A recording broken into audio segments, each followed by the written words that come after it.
D'accord. Voilà. Est-ce que le club a vocation d'avoir des... Ou même, est-ce que Ismail a vocation à faire de la politique un peu? Non, ça va. T'en es sûr? Parce que la manière dont tu es posé, ça me donne cette impression-là de l'évolution Hmm. que tu présentes.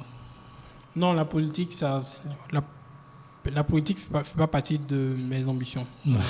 Non, pas du tout. Et c'est pas, voilà, c'est juste que ça fait pas partie de mes ambitions. C'est pas par peur ou quelque chose du genre.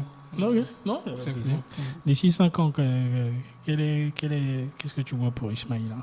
D'ici 5 ans. Voilà. D'ici 5 ans, bon, je sais que mon employeur voit la Parce que vidéo. je demande cette question, je pose cette question parce que je vais la poser à tout le monde en fait dans ce D'accord. podcast là, l'Espérance Yannick Yao. Parce que je veux pouvoir me servir de la vidéo pour voir effectivement si dans 5 ans tu as atteint cela.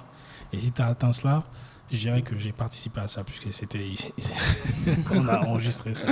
Donc dis-moi, d'ici 5 ans. Effectivement, d'accord.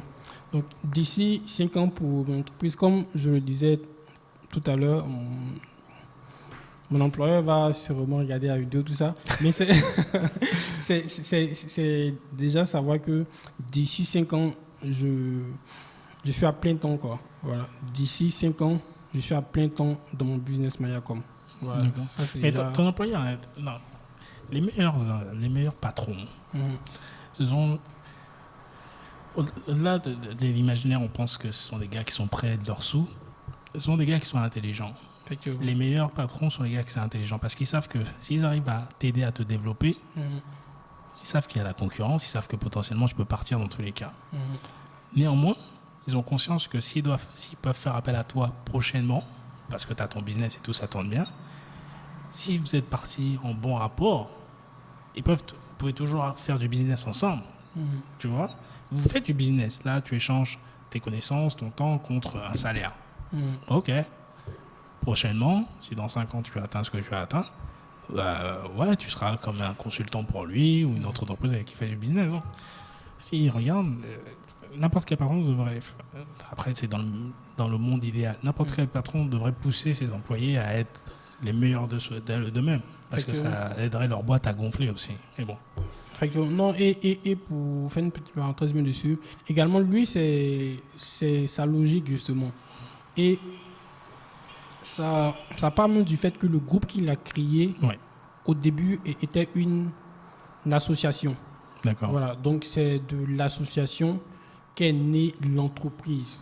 D'accord. Donc il est, je dirais qu'au-delà d'un patron, c'est un leader, quoi. Il est dans une logique de développement des personnes avec lesquelles il travaille. Mhm. Voilà, donc tant que tu es su, et bon, pour d'autres même les accompagne, quoi. C'est-à-dire, quand on décide de partir entreprendre, il est ce genre de personne qui t'accompagne. Voilà, donc qui te donne les conseils qu'il faut, tout ça. Quelles sont les personnes qui t'influencent le plus ou qui t'ont influencé le plus? Tu veux parler d'entourage proche ou bien de... Proche ou personnalité publique? D'accord. Entourage proche, je dirais mon grand frère. Voilà, mon grand frère, notre aîné. Déjà, je précise que dans ma famille, dans ma petite famille, même père, même tout ça, je suis le seul dans le milieu professionnel. Je suis d'une famille commerçante. D'accord. Voilà. Donc, tous mes frères et sœurs font Du commerce. Voilà, du commerce, business, tout ça. Donc, je suis le seul dans ce... Donc, j'ai été influencé par mon grand frère et c'est en quelque sorte mon mentor. Voilà, j'ai la chance, je pense que c'est une très grande chance d'avoir pour mentor quelqu'un de sa famille. Voilà, ceux qui on peut... quelqu'un qu'on peut prendre comme exemple. Voilà. Parce que, c'est moi, à un moment donné, parce que je viens d'une famille en même temps quand même modeste et tout ça. Donc, à un moment donné dans mon évolution, j'ai voulu juste avoir 1 million. C'est-à-dire 1 million où je possède et puis je n'ai aucun engagement dessus. Que je peux dilapider et puis je n'ai de compte à rendre à personne. Voilà, juste ça, quoi, juste pour le fun. Et j'ai demandé à mon grand frère, il a eu son premier million à quel âge? Et il m'a dit à 16 ans.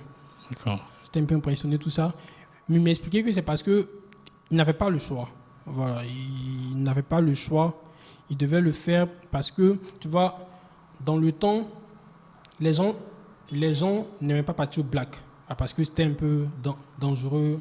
Au black, c'est pas, si tu connais, c'est à Djamé, voilà, c'est un très grand marché D'accord. où on vend voilà, tout. D'accord. Donc, généralement, il achetait les choses là-bas et il venait peut-être vendre au campus, il venait vendre à ses professeurs, tout ça.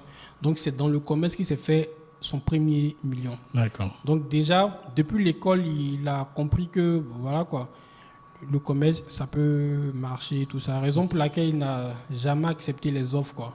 C'est-à-dire, voilà, quand il est sorti de l'école, il a tout trouvé en foutaise, quoi, en griffe. Attends. Il s'est dit, non, c'est pas possible, quoi. Tu peux me proposer 300 000, tu peux me proposer 400 000. Moi, je gagne des millions dans ce que je fais. Donc, voilà, quoi. Au début, il s'est dit, peut-être pour la carrière, fallait quand même rentrer dans le... Mais il a tout refusé, quoi. Donc, finalement, il a un master en économie, voilà, mais il n'a jamais mis les pieds dans une entreprise. Attends, il a un master d'économie. Encore plus, quand tu sais que quand tu fais rentrer un produit dont tu vends, si tu es salarié, ton salaire ne bouge pas.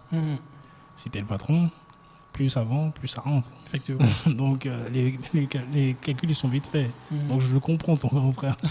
Si en plus, la saison a démarré, c'est impossible. Voilà. Et en plus de lui, je dirais, il y a M. Ange Trabi. Voilà. M. Ange Trabi, il m'a marqué, et pas forcément en tant que patron, tout ça, mais en tant qu'entrepreneur. Voilà, parce que moi, je peux dire que c'est un entrepreneur qui est parti vraiment tout bas, quoi. D'accord. Voilà, tout bas. Parce que j'ai eu la chance de voir un peu les débuts de l'entreprise. Ouais. Alors aujourd'hui, j'en ai ici, j'en ai dans une grande villa, tout ça. Mais ça n'a pas commencé comme ça. Donc quand tu vois le parcours de l'homme, je te dis, voilà quoi, c'est un modèle. Maintenant, d'un point de vue international, j'ai été fortement marqué par Steve Jobs. D'accord. Fortement marqué par Steve Jobs, par son style de management. D'accord. Voilà. C'est quoi le style Parce qu'il y a beaucoup de versions du style de management de Steve Jobs. Ouais. Donc, est-ce que c'est la version où il crie sur ses employés ou c'est une autre version? C'est un mélange. C'est un mélange de tout ça. Mais déjà, je me base donc sur les livres qui ont été écrits avec son accord, tout ça. Voilà. Donc, c'est quelqu'un, tu vois, qui met en avant le travail et qui est convaincu qu'il faut travailler beaucoup. Il ne se leurre pas, au fait. Il est convaincu qu'il faut travailler beaucoup. Ouais. Et quand tu regardes un peu son parcours, son histoire, les livres, tout ça, tu te rends compte que c'est quelqu'un qui a su créer, en griffe, sa réalité. D'accord. Voilà, c'était pas... Ce qu'il est devenu n'était pas prévisible. Ok. Voilà, c'était pas prévisible. Donc, il a su, en griffe, imposer ça, pratiquement. Donc, c'est cette image-là de changer un peu la donne. Voilà, d'aller à concourant de certains codes, de certains principes établis pour se faire une place. Ça, il y a cette image-là, voilà, qui m'a beaucoup impressionné.